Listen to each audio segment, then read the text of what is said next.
The minute Mark heads out the door, his briefcase in hand and that all-too-familiar tired look in his eyes, I can't help but feel a pang of guilt mixed with an aching loneliness.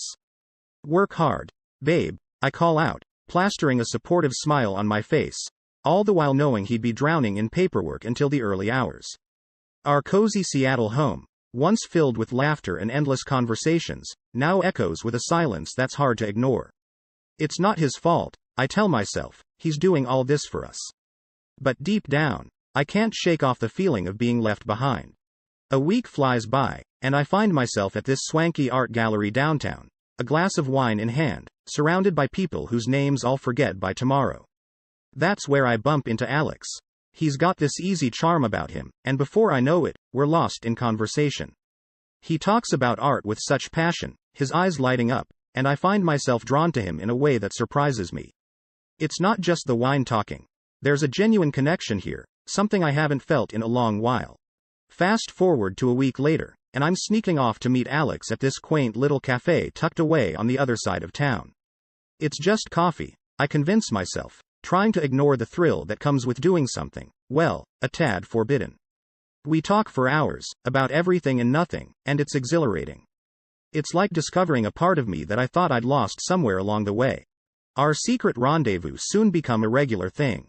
Dinners at places where no one knows us, sharing stories and dreams over plates of exquisite food.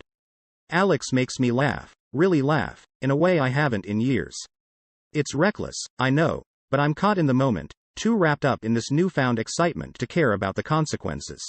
Then comes the night that changes everything. We're at this high-profile event, arm in arm, laughing and socializing like we're the only two people in the room. I know we're not hiding anymore. The whispers and pointed looks from the crowd make that clear. Part of me is terrified, but another part feels liberated. I'm tired of pretending, of hiding my unhappiness behind a facade of marital bliss. The confrontation with Mark is inevitable. He's holding a photo of Alex and me from the event, and the look on his face is one I'll never forget. Betrayal, pain, confusion, it's all there. "Is this what you want?" he asks, voice barely above a whisper. It's the moment of truth, the point of no return.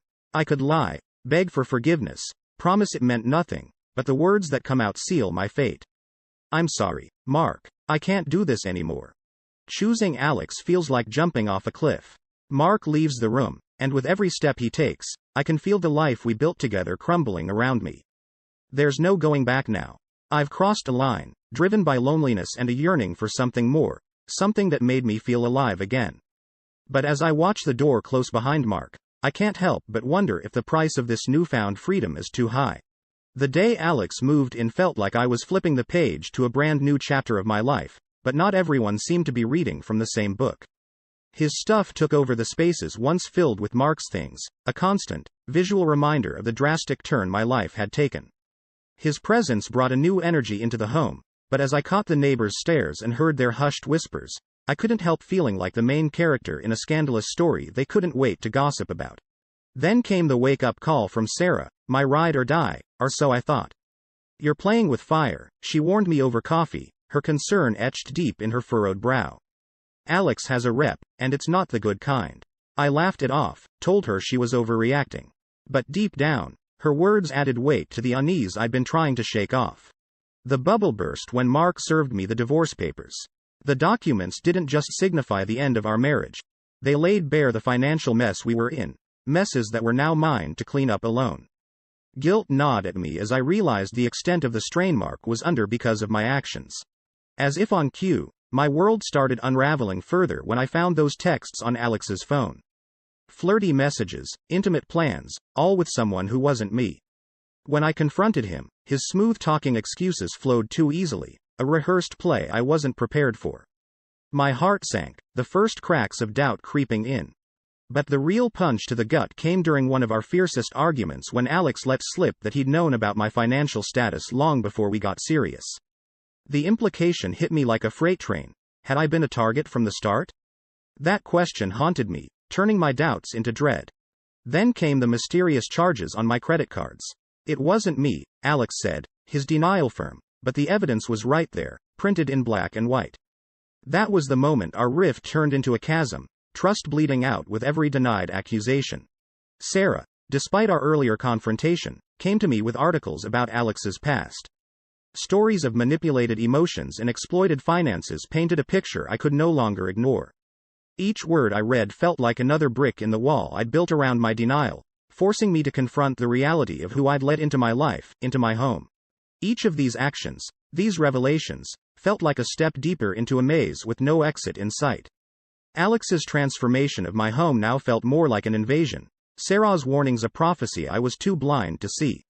Mark's divorce filing and the financial revelations were the bitter pills I had to swallow, each one a reminder of the cost of my choices. The texts, the financial deceit, and Sarah's intervention were the harsh lights exposing Alex for who he really was, a manipulator playing a long game, with me as his unsuspecting pawn. Just when I thought things couldn't get any worse, my boss calls me into his office with a look that spells doom. There's been some irregularities with the accounts, he starts, and my stomach drops to my feet. Alex's shadow looms over the conversation, his financial shenanigans now threatening the one thing I thought was safe, my job. The walls of my world are closing in, and I'm gasping for air, caught in a web of deceit I helped spin.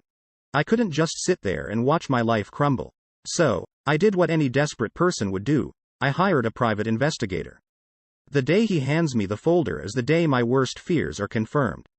Photos, bank statements, emails, the evidence of Alex's embezzlement is undeniable, and it's all linked back to my accounts. My heart sinks as I realize the extent of his betrayal. Armed with the truth, I confront Alex, my voice shaking with anger and betrayal. How could you do this to me? His response is cold, a threat veiled with a smirk, go to the cops, and see what happens. I've never felt so alone, so trapped. It's clear now. Alex was never the person I thought he was. In desperation, I reach out to Mark, hoping for some semblance of support, maybe even a shoulder to cry on.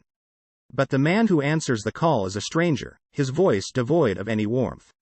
I've moved on, he says, and the finality in his tone is a knife to my heart. The realization hits hard. I've burned the bridge back to my old life. The next few days are a blur. Alex vanishes, taking with him not just valuables, but pieces of my soul. I'm left picking up the pieces of the disaster he left behind. The police come knocking, and the reality of my situation sinks in. Alex's actions have not only broken my heart but have now dragged my name through the mud, leaving a trail of legal and financial ruin in his wake. Selling the house feels like I'm signing away my last piece of dignity. Each signature on the paperwork is a reminder of the life I once had with Mark, now sold at a loss to cover the towering legal fees and debts Alex piled up in my name. The remorse is a heavy cloak around my shoulders, suffocating me with what-ifs and if-onlys. Court day arrives, and it's like I'm in a bad dream. The judge's voice is distant, but the words hit me like a freight train. Probation. Community service. The gavel's sound is the nail in the coffin of my former life. I walk out, technically free but shackled by the damage to my reputation, my career in tatters. This chapter of my life, one I never imagined I'd be living, is a stark reminder of how quickly things can spiral out of control. The choices I made, driven by loneliness and a yearning for something more, have led me here to a place of deep regret and irrevocable loss. As I close the door on my Seattle home for the last time, I can't help but wonder if the price of my freedom was worth the cost.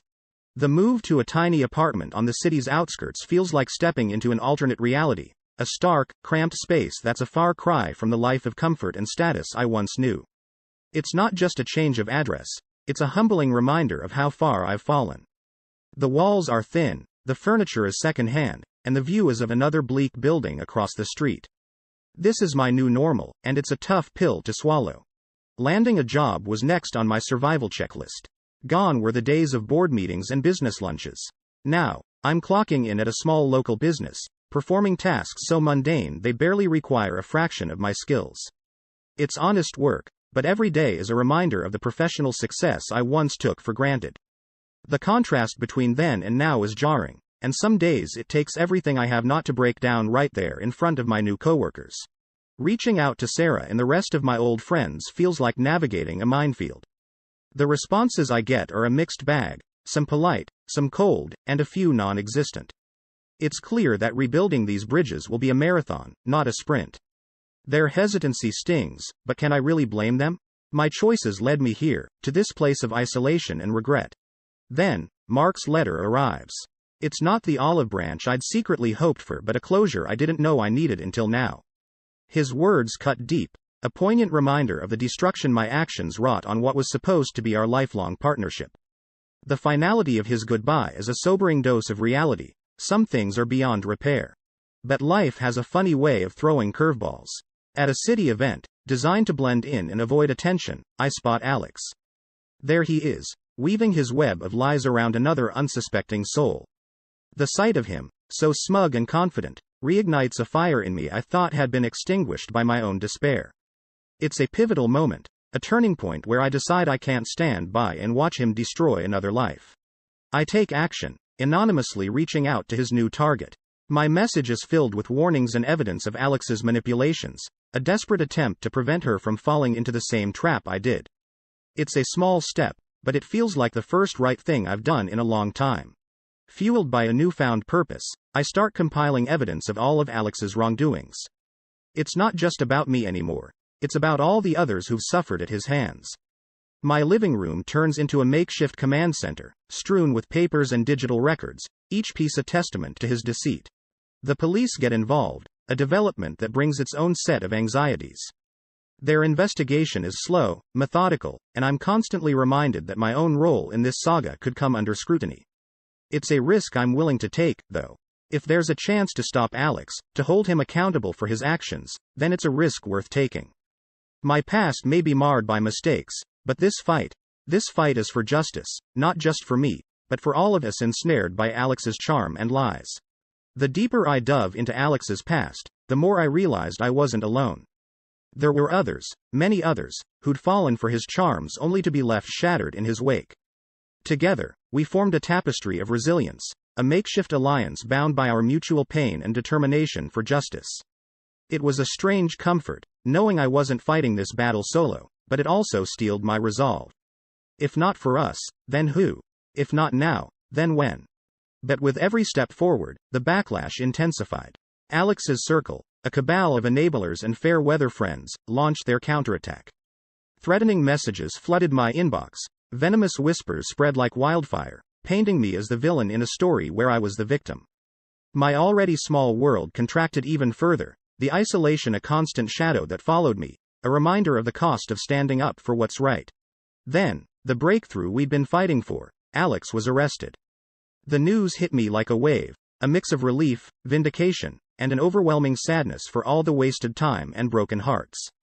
Watching him being led away in handcuffs was a surreal moment, a scene I'd replayed in my mind 1,000 times but never truly believed I'd see.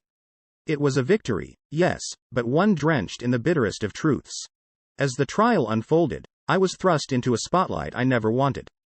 Every appearance in court, every piece of evidence submitted, felt like reopening a wound that had barely started to heal. My story, our stories, laid bare for the world to scrutinize, judge, and dissect. The emotional toll was immense, a relentless dredging of memories I'd rather forget. Yet, through it all, I clung to the hope that justice might finally be served. The day the gavel came down on Alex's fate, convicting him on all counts, the courtroom erupted into a cacophony of relief and sorrow. For his victims, it was a semblance of closure, a long overdue acknowledgement of the pain he'd caused. But for me, the victory was Pyrrhic. The man I once loved was a monster, and the fallout of his actions had irrevocably altered the course of my life. In the aftermath, I turned to therapy, a bid to salvage what was left of my sanity. Each session was a step toward healing, a painstaking process of piecing together a self shattered by betrayal and guilt. It was in those moments of vulnerability, of confronting the darkest parts of my story, that I found glimmers of the person I used to be. Volunteering became my solace, a way to channel my experiences into something positive. Working with victims of fraud and manipulation, I found a purpose amid the chaos, a way to make sense of the senseless. Helping others navigate the stormy waters I'd once been adrift in offered a bittersweet healing, a way to right some of the wrongs that had been done. Yet, despite these efforts, the realization dawned that some bridges were burnt beyond repair. The scars left by my actions, by the choices I made, were indelible, a constant reminder of the cost of my mistakes. Relationships that once anchored me now lay in ruins, a casualty of the war I'd waged against Alex's deceit. In a final act of defiance, or perhaps redemption, I started an anonymous blog. Sharing my story, stripped of names but raw with truth, I hope to warn others of the dangers lurking behind charming smiles and sweet promises. If my tale could save even one person from falling into the trap I'd walked into blindly, then perhaps all was not lost. This journey, marked by pain, betrayal, and eventual growth, was not one I would have chosen. Yet, it was the path I found myself on, a path that led me through darkness and into a light of my own making. The road ahead was uncertain, the scars a constant companion, but in sharing my story, I found strength, purpose, and a hope that tomorrow might be a little brighter than today. Just when I thought I could finally breathe, that the chapters of my life tainted by Alex's deceit were closed, a single piece of news threatened to unravel all the progress I'd made. His appeal, the mere thought of him potentially walking free, of having to face him again, sent shivers down my spine and reignited fears I thought I'd buried deep. It was a stark reminder that the past, no matter how much we wish it away, always has a way of catching up. Determined not to be caught off guard, I took matters into my own hands. Self-defense classes became my new normal, a place where I could channel my anxiety into strength. My home, once a symbol of my failed marriage and subsequent turmoil, was now fortified with security measures.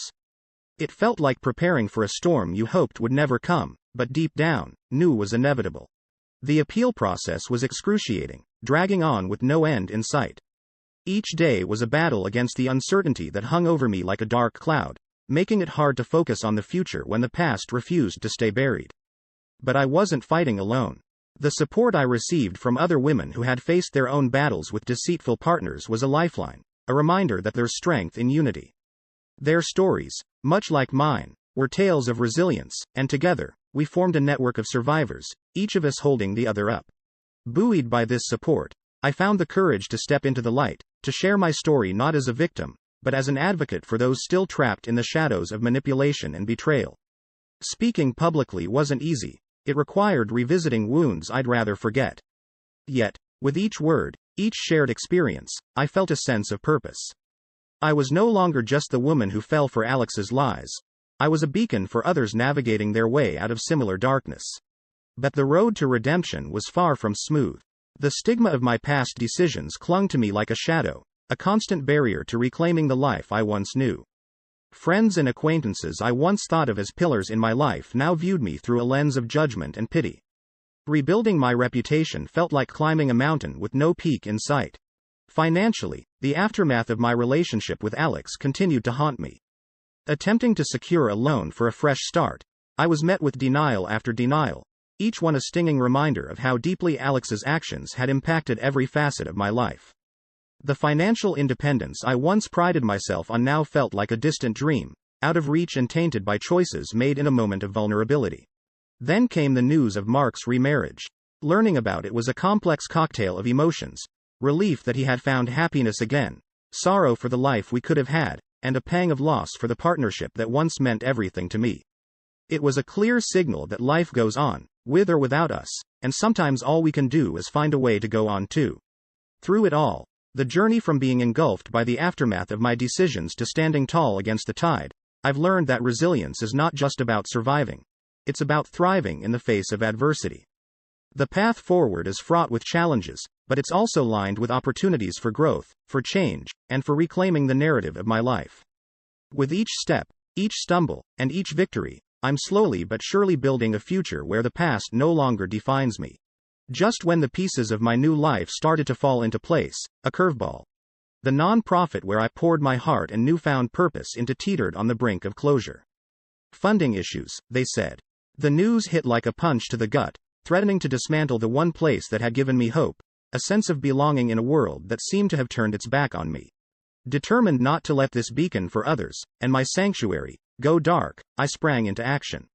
Organizing a fundraiser felt like a daunting task, yet there was a fire within me, fueled by the thought of losing what little I had managed to build from the ruins of my past. Let's turn this around, I declared to a room full of doubtful yet hopeful eyes. The energy was contagious, spreading through our small community as we rallied together for a cause close to our hearts. The days leading up to the event were a whirlwind of activity, each of us contributing in whatever way we could. My past experiences, once a source of shame, now became my strength as I negotiated with vendors, drummed up publicity, and inspired donations. The night of the fundraiser was electric, a tangible buzz in the air as the community came together, united by a common goal. And then, success. The fundraiser not only met but exceeded our expectations, breathing new life into the nonprofit. The relief and joy that washed over me were indescribable, a stark contrast to the despair I'd felt just weeks before. For the first time in a long while, I felt a glimmer of respect from those around me, a sense that perhaps I was more than my mistakes, that redemption was possible. But even in that moment of triumph, a sobering truth lingered in the back of my mind. No amount of good deeds could fully erase the harm my actions had caused. It was a bittersweet realization, a lesson in humility and acceptance of my imperfections. I had changed, grown, but the scars of my past remained, a reminder of the cost of my choices. Then, news of Alex's appeal being denied reached me, a chapter I had been anxiously awaiting closure on. Relief flooded through me, mingled with a complex tapestry of emotions. While justice had been served, it did little to mend the brokenness left in his wake. The damage was done, lives altered irrevocably, including my own. In the quiet moments that followed, I found myself reflecting on the tumultuous journey from the affair to the present. Each step, each misstep, had led me here, to a place of hard-earned wisdom and resilience. The pain and growth were intertwined, inseparable parts of the narrative of my life. It was a story marked by fallibility, but also by the capacity for change, for doing better. In a bid to fill the quiet of my new existence, I took a step towards healing I hadn't anticipated. I adopted a rescue dog. This bundle of energy and unconditional love brought a sense of companionship and routine that my life had been sorely missing.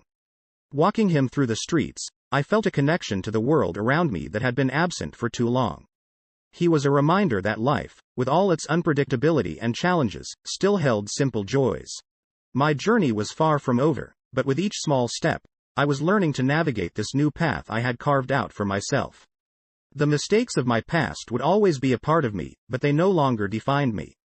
In their place stood a woman shaped by her experiences, committed to making a difference in the lives of others, and slowly but surely, rebuilding